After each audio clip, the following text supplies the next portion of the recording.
Y hoy tenemos la suerte de saludar en nuestro plató a la secretaria general de Comisiones Obreras en Andalucía, Nuria López. Buenas noches. Hola, buenas noches. Y muchísimas gracias por atender siempre la llamada de Acento Andaluz. Permítame, evidentemente le hemos invitado para hablar de empleo, de economía, de la situación política, pero permítame en primer lugar preguntarle, como mujer, como persona, como andaluza,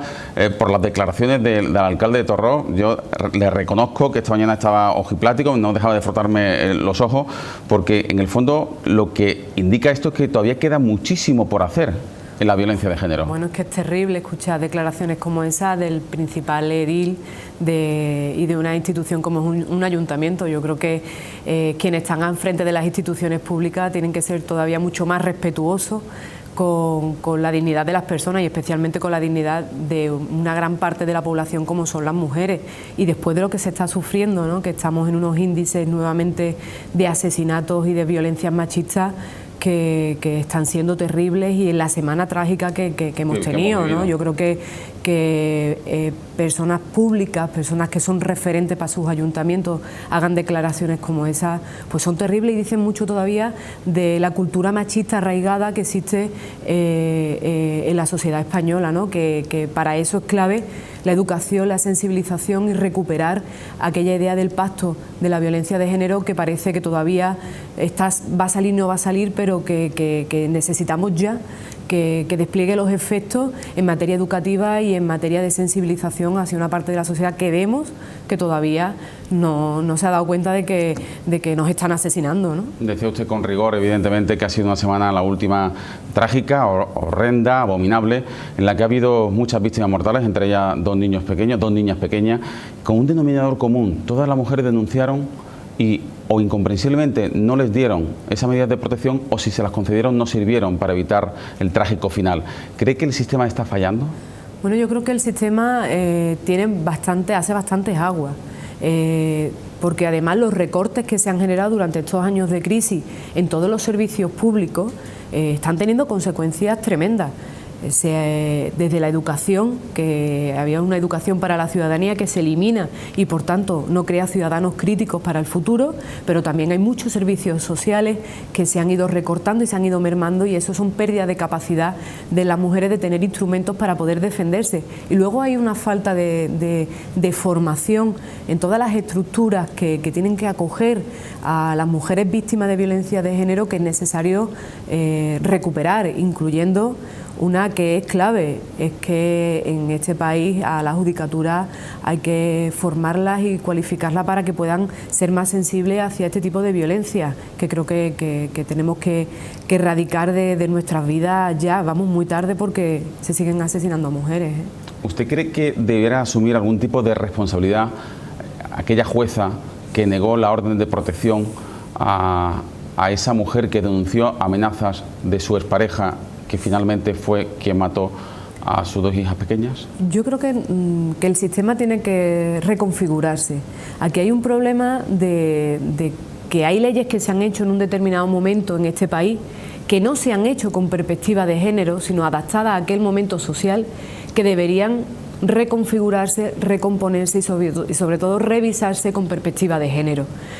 Yo no quiero calificar a los jueces porque creo que hacen, y a la jueza porque creo que hacen su función y lo hacen bien, y lo harán desde la humanidad, que también es aplicar la ley, y la profesionalidad que es ejercer su profesión. Pero las leyes, las que nos dotan de convivencia, pues hay un momento determinado que no estaban realizadas con perspectiva de género, y hay muchas leyes que hoy están encima, por las que nos regimos, que necesitan una revisión con esa perspectiva de género, con la realidad que ahora mismo se está viviendo, y sobre todo para proteger a las mujeres víctimas de violencia de género, porque hasta ahora es muy reciente la protección, ¿eh? Creo que hay leyes en este país que no han protegido para nada a la mujer en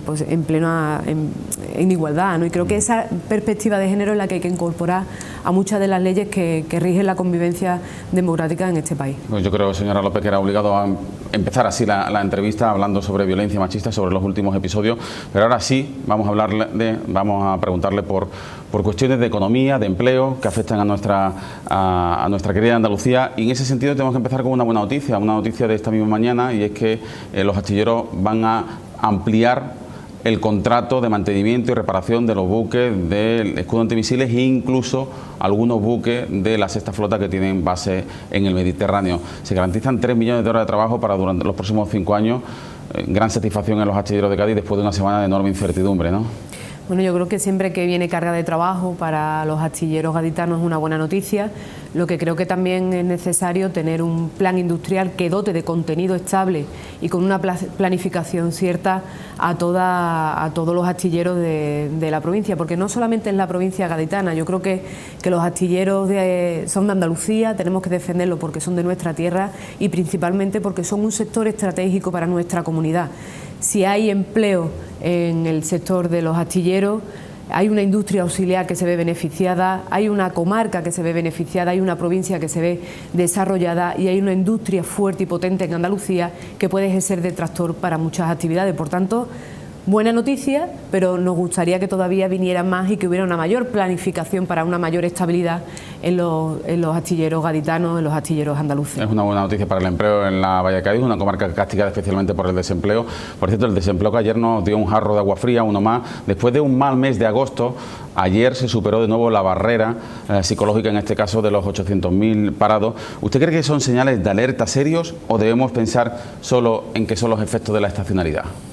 Bueno, nosotros desde Comisiones Obreras lo que sí tenemos claro es que si no hay un aumento de la subida salarial y sobre todo no se cumple el acuerdo que firmamos con los empresarios de estabilidad en la contratación, al final siempre quedaremos a los envites de la estacionalidad. Yo creo que necesitamos una mayor rigurosidad, una mayor seriedad del empresariado de nuestra tierra para consolidar que la crisis económica que se supone que estábamos dejando atrás pues se haga constatable y se haga una realidad. ¿Usted cree que la desaceleración moderada que dice que ya está empezando a sentir España se está afectando ya a Andalucía? Bueno, nosotros pensamos que para evitar que la desaceleración que se está produciendo se consolide y sí consolidemos la salida de la crisis sobre la base de los beneficios económicos que ha habido en este país durante muchos años atrás, concretamente 4, si miramos las cuentas de resultados de las grandes empresas de este país, que todavía no los bolsillos de los ciudadanos y especialmente de los trabajadores y las trabajadoras, lo que nos gustaría es consolidar la salida de la crisis. Nosotros no vamos en la subida de los carburantes, eso que le hemos llamado los vientos de cola, que se están perdiendo y que ya están cayendo, lo que no queremos es que se consolide. Nosotros lo que queremos consolidar es la salida de la crisis y eso se hace si hay subida salarial para reactivar la demanda interna, es decir, el consumo, que genera una mayor producción y una mayor oferta y por tanto actividad, y también si hay una mayor estabilidad en los empleos, porque con trabajo de 7 días o de 1 hora difícilmente las personas van a ir a consumir o van a ir a ser beneficiarios de servicios, ¿no? Yo creo que los empresarios andaluces, las empresarias de Andalucía, lo que tienen que evitar es sumarse a ese mensaje de que la crisis nuevamente asoma por la ventana y consolidar realmente una salida de la crisis, que es la que nosotros nos gustaría que llegara por fin a las casas de los trabajadores, que parece que le está costando. ¿Qué está fallando en Andalucía y quiénes están fallando? Usted cita mucho en las últimas respuestas a los empresarios, pero quiero preguntarle quiénes están fallando en Andalucía, porque no creo que sea solo responsabilidad del patronal, para que sean tiempos de bonanza o sean tiempos de crisis no seamos capaces de acortar el diferencial de paro que nos separa del resto de España. Bueno, hay dos cosas que siempre, desde Comisiones Obreras, siempre reclamamos. La primera es que tiene que haber unos presupuestos generales del Estado que se acuerde siempre de Andalucía. No que se acuerde, sino que tenga en su memoria siempre a nuestra tierra, porque las grandes políticas económicas de este país no se diseñan en nuestra tierra, aunque nosotros tengamos las competencias determinadas competencias de autogobierno, sino que las grandes infraestructuras económicas se desarrollan por la Ley de Presupuestos Generales del Estado. Y a nosotros nos gustaría que Andalucía estuviera siempre presente, que el corredor mediterráneo fuera una realidad y que el corredor central también fuera una realidad para nuestra tierra, porque eso va a generar actividad productiva. Presupuestos generales del Estado, por tanto, para también reforzar los servicios públicos en materia de educación, en materia de sanidad, en materia de dependencia, en la parte que le corresponde,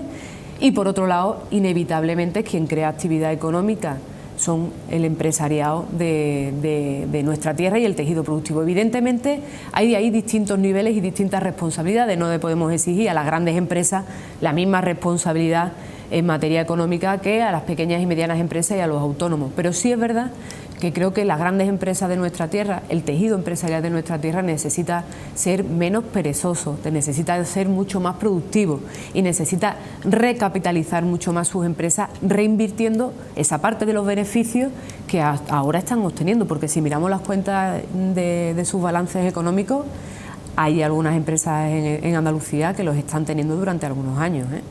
Me queda claro su opinión sobre el empresariado, sobre la patronal, pero sí me gustaría saber qué nota le pondría usted al gobierno andaluz en esta legislatura, ahora que parece que vamos a salir de dudas en los próximos días sobre el adelanto electoral o no. Bueno, yo creo que la nota se la tienen que poner los ciudadanos y las ciudadanas con su voto. A nosotros desde Comisiones Obreras lo que nos interesa es que las políticas que realizan los distintos gobiernos, incluido el gobierno que está gobernando en Andalucía, sean políticas que sean favorables a los intereses que representamos, que son los de la clase trabajadora.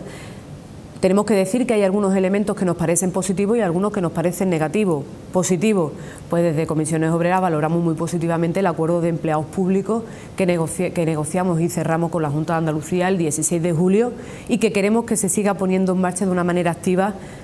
durante este mandato del Gobierno andaluz. Negativo, las externalizaciones y la precariedad que todavía tiene como empleadora, como empresaria, la propia Administración para con los trabajadores de algunas sociedades instrumentales y de algunos servicios públicos que se prestan. Por tanto, yo creo que la nota la tienen que poner los ciudadanos y las ciudadanas con su voto. Para Comisiones Obreras todavía quedan muchas cosas pendientes, aunque hay algunas pinceladas que entendemos que se han hecho bien y siempre vamos a mirar y vamos a ser justos en aquellas cosas que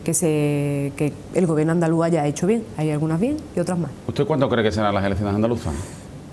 Bueno, a nosotros la verdad que yo creo que ya las elecciones, por mucho que se diga de adelanto... ¿Está creando incertidumbre en la economía no saber el panorama electoral que tenemos por delante? Bueno, yo pienso que ¿Como han denunciado el porcentaje de los empresarios? Que los partidos políticos todos, tanto el que gobierna como los que están en la oposición, todos tienen una parte de responsabilidad en generar un clima favorable para que la economía andaluza tire, para que haya confianza por parte de los mercados en la economía andaluza, y tanto el Gobierno a la hora de marcar su agenda como la de los partidos políticos a la hora de hacer oposición y por tanto hacer que el Gobierno funcione mejor, tienen su cuota parte de responsabilidad. A nosotros lo que nos preocupa son las políticas que se vayan a desarrollar tanto en el Gobierno andaluz como en Andalucía, y lo que sí queremos escuchar ya son las propuestas tanto de unos y de otros de cara pues a abordar el futuro proceso de elecciones que va a tener la comunidad, porque tarde más o tarde menos las elecciones ya tocan. Ya tocan, sí. Ya por último, ¿qué mensaje trasladaría usted a los miles de pensionistas que salieron el pasado lunes a la calle para reclamar sus derechos, después de que el Fondo Monetario Internacional haya cuestionado hoy que el Pacto de Toledo acordase vincular la subida de las pensiones a la subida del IPC, diciendo que eso es un riesgo enorme para la sostenibilidad del sistema? Bueno, yo creo que hay que seguir apretando. Yo el mensaje que le daría tanto a los pensionistas como al conjunto de la población de Andalucía es que hay que seguir apretando, porque los poderes fácticos, los poderes económicos lo están haciendo. El Fondo Monetario Internacional no deja de ser un poder económico o un poder fáctico que tira de una cuerda, porque las medidas que ha propuesto durante esta crisis han sido dañinas para la clase trabajadora y para la mayoría de la sociedad de este país. Recortes y austeridad. Y ahora, cuando hay un poquito de luz sobre una cosa tan esencial como son las pensiones, que ha sido colchón durante esta crisis para muchas familias, y cuando por primera vez se va a apostar por recuperar un recorte que se hizo en el año 2013, pues vuelven otra vez esos voceros de esas políticas de recortes y de austeridad y dañina para la población a decir que no. Bueno, yo creo que al Fondo Monetario Internacional, visto las propuestas que ha hecho y lo que se ha equivocado algunas veces, casi mejor no escucharlo.